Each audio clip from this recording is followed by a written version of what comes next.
Hello everyone, कैसे आप सभी लोग। आशा करते हो आप सभी लोग बहुत ही अच्छे हैं। तो आज हम बात करते हैं राजस्थान हाई कोर्ट में यहाँ पर वैकेंसी आई है, लेटेस्ट अपडेट है, उसके बारे में बात करेंगे। ये वैकेंसी कब आई है, कब तक जो है आप इसके आवेदन फिल कर सकते हैं, राइट। दूसरा ये है कि ये कितनी पोस्ट पर आई है। यहाँ पर इस पोस्ट में अगर आप अप्लाई करते हैं तो आपको किन किन बातों का ध्यान रखना है, क्या क्या चीज़ें हैं जो आपको पता होनी चाहिए, सारी डिटेल में बात करेंगे। अभी अगर आप ये जो वैकेंसी है मैं आपके साथ शेयर करने वाली हूँ, वह है यहाँ पर ट्रांसलेटर का है। ट्रांसलेटर रिक्रूटमेंट 2024 का है, जो कि आप जाके चेक भी कर सकते हैं। राजस्थान हाईकोर्ट की ऑफिशियल वेबसाइट पे आप जाने के बाद में आपको रिक्रूटमेंट में जाना है। रिक्रूटमेंट में जब आप जाते हैं तो आपको सामने ये जो पॉइंट, ये ऑप्शन है वो ओपन होगा, आप उसको देख सकते हैं। वहां पर आपको दो यहाँ पे ट्रांसलेटर की जॉब दिखेगी, जो कि एक है डिपार्टमेंटल और दूसरा है डायरेक्ट, आपको मिलता है। डिपार्टमेंटल में क्या है और डायरेक्ट में क्या है, दोनों चीज मैं आपके साथ यहाँ पे शेयर करने वाली हूँ। साथ ही अभी जो है 29 नवंबर को जो है यहाँ पर इसके ये जो दोनों एग्जामिनेशन है उसके रिगार्डिंग इंस्ट्रक्शंस भी आ चुके हैं, तो वो भी आप जो है वहाँ पे नॉर्मली आप जाके चेक कर सकते हैं। फिलहाल हम बात करते हैं इस ट्रांसलेटर जॉब की। और अगर हाँ, यहाँ पर मैं सिर्फ और सिर्फ इस जॉब के बारे में बताऊंगी। और अगर आप चाहते हैं कि ये जो जॉब है ये क्या होती है, इसके अंदर काम क्या होता है, ये सारी चीज़ें भी डिटेल में चाहते हैं तो आप मुझे कमेंट करके बता सकते हैं। इसमें मैं अलग से एक सेपरेट वीडियो जरूर बना दूंगी। डिपेंड करेगा कि अगर आपके कमेंट में अगर आप चाहते हैं तभी मैं बना पाऊंगी, अभी हाल फिलहाल में। तो चलिए शुरुआत कर लेते हैं। सबसे पहले देखते हैं कि हाईकोर्ट की जॉब है। नॉर्मल है कि बहुत ही रेपुटेटेड जॉब होती है। आप माननीय राजस्थान उच्च न्यायालय के अंतर्गत ये वर्क करते हैं। लॉ ग्रेजुएट्स के लिए यहाँ पे रेफरेंस दिया जाएगा, ठीक है। तो अब एप्लीकेशन डेट से शुरुआत करते हैं कि कब शुरुआत होती है और कब आपको जो यहाँ पे पोस्ट के लिए आपको आवेदन करना है।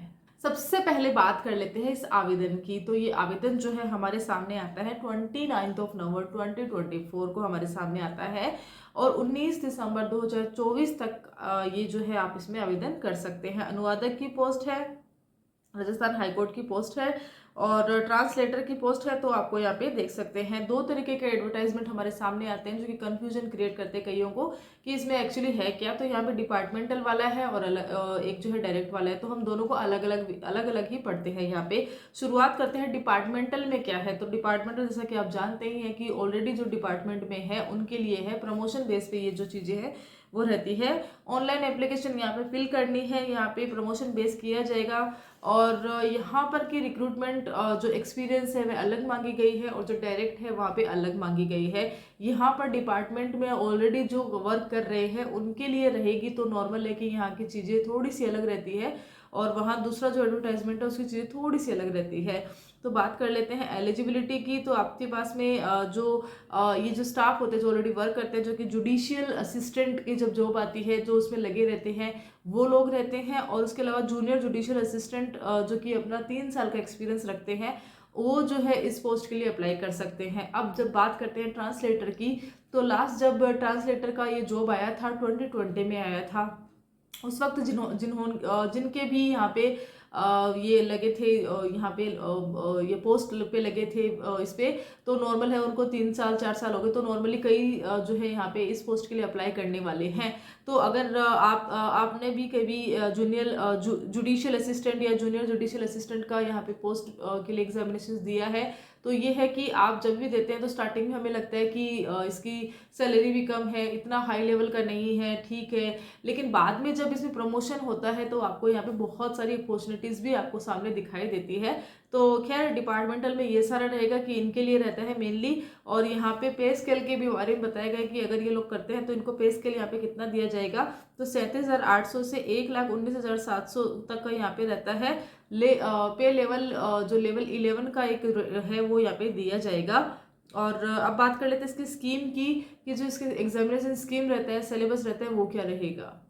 बात कर लेते हैं यहाँ पर कि जो ये एग्जामिनेशन स्कीम रहती है वह कैसे रहती है। देखिए ट्रांसलेटर का जॉब है, तो ट्रांसलेटर का ही एक सिलेबस यहाँ पे दिखाया जाएगा। तो ट्रांसलेट आपको क्या करना रहता है, तो आपको वर्डिंग का जो ट्रांसलेट है वो करना रहता है, लाइक कि आपको माफ करना, English to Hindi, Hindi to English, ये सारा रहेगा।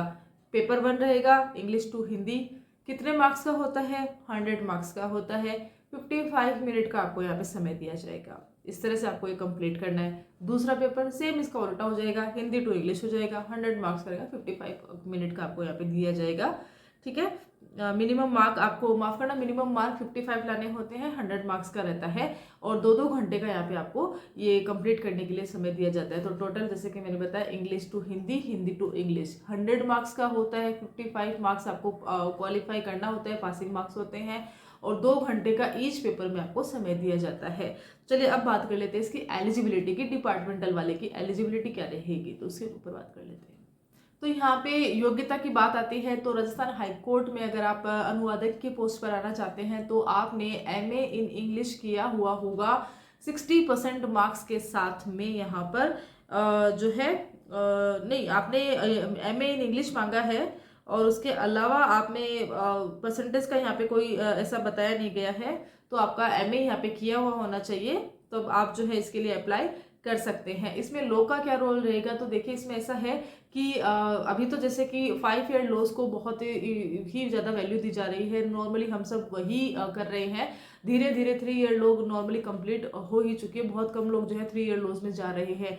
इससे पहले हम बात करते हैं, थोड़ा टाइम पहले की बात करते हैं, तो नॉर्मली कई बार ऐसा होता है कुछ कैंडिडेट्स रहते हैं LLB को मात्र एक अदर साइड डिग्री के रूप में ले लेते हैं और बाकी मेनली MA रहता है, BA रहता है, BCom रहता है, ये सारे लोग भी LLB कर लेते हैं। उसके अलावा जो पोस्ट ग्रेजुएशन के हिसाब से भी अगर आपने लॉ किया हुआ है तब भी आप पोस्ट ग्रेजुएशन के हिसाब से जो है अदर डिग्री को ले लेते हैं। तो ऐसा नहीं है कि एक डिग्री लेने के बाद में आपने उसी पर ही काम किया है। बहुत बार ऐसा भी होता है, कुछ कैंडिडेट ऐसे भी रहते हैं जिन्होंने कि आर्ट ली है, साइंस ली है, कॉमर्स ली है, उसके बाद भी उन्होंने LLB की डिग्री ली है, अलग से ली है।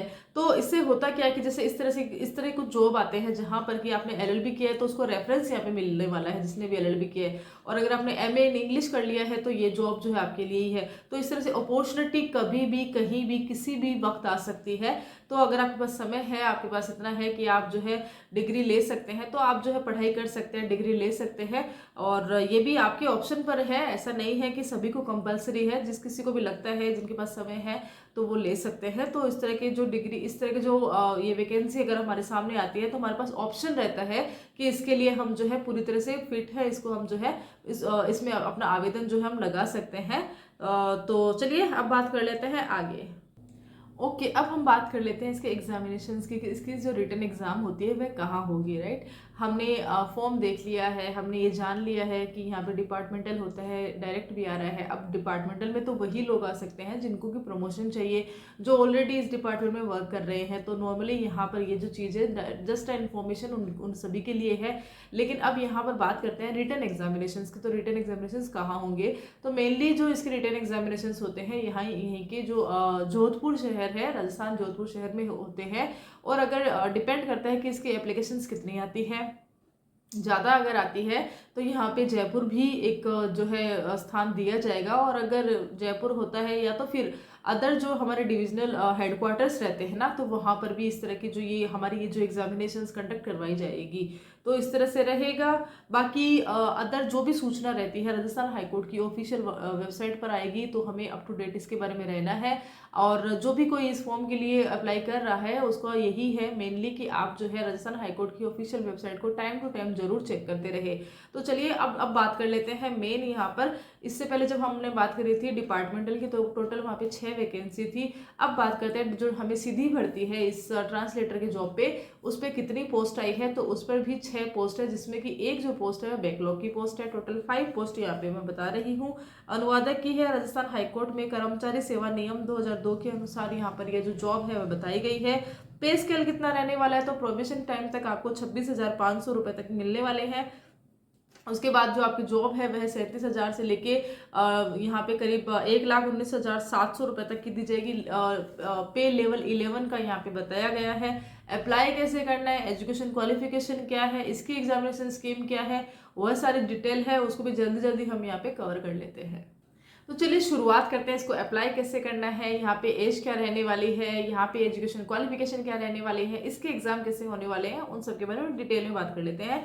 सबसे पहले बात कर लेते हैं यहाँ पर कि आपको अप्लाई कैसे करना है। तो आपको ऑफिशियल वेबसाइट पे जाके इस फॉर्म को फिल करना है। यहाँ पे इम्पोर्टेंट है कि इसमें कई सारे रूल्स रेगुलेशंस है, सर्विस रूल्स के अंतर्गत ये आ रही है, तो वो सारी चीज़ें जो है एक बड़ा सा नोटिफिकेशन है इसका रिक्रूटमेंट का, तो आप इसकी ऑफिशियल हमारे राजस्थान हाईकोर्ट की ऑफिशियल वेबसाइट पे जाके चेक करना है। 29 नवंबर को ये जो हमारे सामने पोस्ट आती है, वैकेंसी की अपडेट आती है, और आगामी 19 दिसंबर तक ये जो है रहेगी।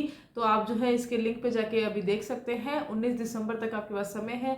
अगर आप एक फ़ी बताई गई, फ़ी कितनी है वो मैं बताऊंगी। फ़ी जो है आप 20 दिसंबर तक भी आप जमा करवा सकते हैं।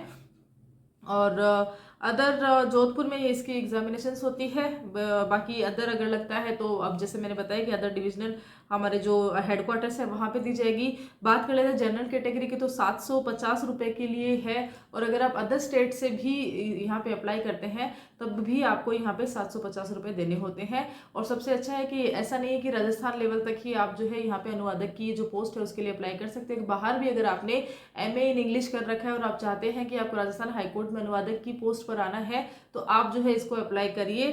750 रुपये की एक फीस यहाँ पे बताई रखी है। उसके अलावा जो ये अपने नॉन क्रिमिलेयर में आते हैं, राजस्थान के नॉन क्रिमिलेयर में आते हैं, उनके लिए 600 रुपये की फीस बताई गई। SC ST दिव्यांगजन होते हैं या अदर जो इस तरह की कैटेगरीज में रहते हैं उनके लिए यहाँ बताया गया है 400 रुपये। और हाँ, सबसे इंपॉर्टेंट है कि अगर आपको लगता है कि नहीं आपको ये नहीं करना है, आपको आपका फी रिफंड चाहिए, तो यहाँ पे स्ट्रिक्टली बता रखा है कि अगर आपने एक बार फीस जमा करवा दी उसके बाद में आपका फीस जो है रिफंड नहीं होगा। पोस्ट कितनी है, तो पोस्ट यहाँ पे 6 पोस्ट है, जिसमें से कि एक तो ऑलरेडी बैकलॉग की है। SC कैटेगरी में एक बैकलॉग की यहाँ पे पोस्ट बताई गई, उसके अलावा OBC की और यहाँ पे जनरल की बताई गई है। तो OBC की एक है और उसके अलावा SC की अलग से है, उसको हम अलग करते हैं। उसके अलावा टोटल 6 रहेगी, 5 जनरल की है, और बाकी आपको विज्ञापन देखना ही है, नोटिफिकेशन देखना ही है। और बाकी एकेडमिक क्वालिफिकेशन की बात करते हैं तो यहाँ पे MA इन इंग्लिश मांगा गया है। और अगर आप जो है अपियरिंग वाले स्टूडेंट हैं, अगर आप जो है फाइनल ईयर में है या फाइनल ईयर दे चुके हैं, अगर इस तरह की अपियरिंग में अगर आप आ रहे हैं, तब भी आप जो है प्रमाण पत्र लगा के इस फॉर्म के लिए अप्लाई कर सकते हैं। साथ ही अगर आप लो ग्रेजुएट है तो आपको यहाँ पे चयन प्रक्रिया में वरीयता के आधार पर भी आपको यहाँ पे जो है ना ये मिलेगा, अपने को डिजायरेबल है तो आपको यहाँ पे प्राथमिकता दी जाएगी। तो अपियरिंग में अगर जो कोई भी आ रहे हैं तो उनको एग्जामिनेशन के 7 दिन पहले तक अपना जो है प्रमाण पत्र यहाँ पे जोधपुर के हेडक्वार्टर ऑफिस है जहाँ पर कि आपको भेजना होता है, वहाँ पे अपना प्रमाण पत्र जरूर भेज देना, अदरवाइज जो है आप रिजेक्टेड में ही आओगे, आप नहीं माने जाओगे। अब बात कर लेते हैं यहाँ की एज की, तो एज यहाँ पे 18 साल मिनिमम है और 40 ईयर जो है यहाँ पे मैक्स टू मैक्स एज बताई गई है। बात कर लेते हैं रिजर्वेशन कैटेगरी की, और रिजर्वेशन मिलेगा या नहीं मिलेगा, तो यस यहाँ पे रिजर्वेशन का है। रिजर्वेशन आपको यहाँ पे दिया गया है, 5 साल तक का रिजर्वेशन का यहाँ पे मेनली जो कैटेगरी है उनको दिया जाएगा। साथ ही अगर आप डाइवर्स वुमन में आ रहे हो या विडो वुमन में आ रहे हो तो आपके लिए कोई एज लिमिट नहीं है, आप किसी भी एज में आकर जो है दे सकते हैं एग्जामिनेशंस। परीक्षा कैसी रहेगी, तो परीक्षा का सेम ही है, इंग्लिश टू हिंदी और हिंदी टू इंग्लिश का रहेगा, वही मार्किंग है। आपको 100 मार्क्स दिया जाएगा, 100 मार्क्स का पेपर रहेगा, 55 मार्क्स जो आपको मिनिमम लाना होता है। 2-2 घंटे का ये पेपर रहता है, सेम डे पेपर आपका कंडक्ट करवाया जाएगा। जोधपुर पर हो सकता है, उसके अलावा अलग जयपुर में भी हो सकता है, मेनली जोधपुर में ही होगा, यही मान के चलिए आप। अगर दूसरा कुछ होगा तो उसकी ऑफिशियल वेबसाइट पे हमें जो है सूचना दी जाएगी, जो कि मैं आपको बता दूंगी। बात कर लेते हैं अब इसके बारे में, जैसे कि लो ग्रेजुएट है तो आपको वरीयता दी जाएगी। बाकी इस पोस्ट के बारे में अगर आपको कुछ भी जानना है तो मैंने यहाँ पे हेल्पलाइन नंबर आपको डिस्क्रिप्शन बॉक्स में शेयर कर दूंगी, यहाँ की वेबसाइट शेयर कर दूंगी, हर एक चीज़ जो है यहाँ का यहाँ जो वेबसाइट हो गया, यहाँ के हेल्पलाइन नंबर हो गए, तो सारी चीज़ें मैं आपको यहाँ पे शेयर कर दूंगी। अगर आपकी कोई भी क्वेरीज है आप जो है इस पे जाके पूछ सकते हैं। और अगर हाँ मुझसे अगर आप कुछ पूछना चाहते हैं तो आप मुझे कमेंट करके पूछ सकते हैं, मैं आपको एज सुन एज पॉसिबल जैसे मैं आपका मैसेज देखूंगी मैं कोशिश करूंगी कि आपको उत्तर यहाँ पे दूं। होपफुली मेरे वीडियोस आपको पसंद आ रहे हैं और आगे भी मैं ये कोशिश करूंगी कि अच्छे से अच्छे और वीडियोस बनाऊं और काफ़ी ऑफिशियल वीडियोस जो है मैं आपके साथ शेयर करूं ताकि आपको इश्यूज ना हो वहां तक पहुंचने में। और बस यही है कि ये वीडियो आपको कैसा लगा ज़रूर बताना। नेक्स्ट कौन सा वीडियो आप चाहते हैं, कौन से डिपार्टमेंट से आप चाहते हैं, कौन से वैकेंसी आप चाहते हैं, उसके बारे में भी आप कमेंट करके मुझसे पूछ सकते हैं। कोई भी लीगल क्वेश्चंस है, लीगल क्वेरीज है, प्रॉब्लम है, इशू है, तब भी आप मुझसे बात कर सकते हैं। Till then thank you so much.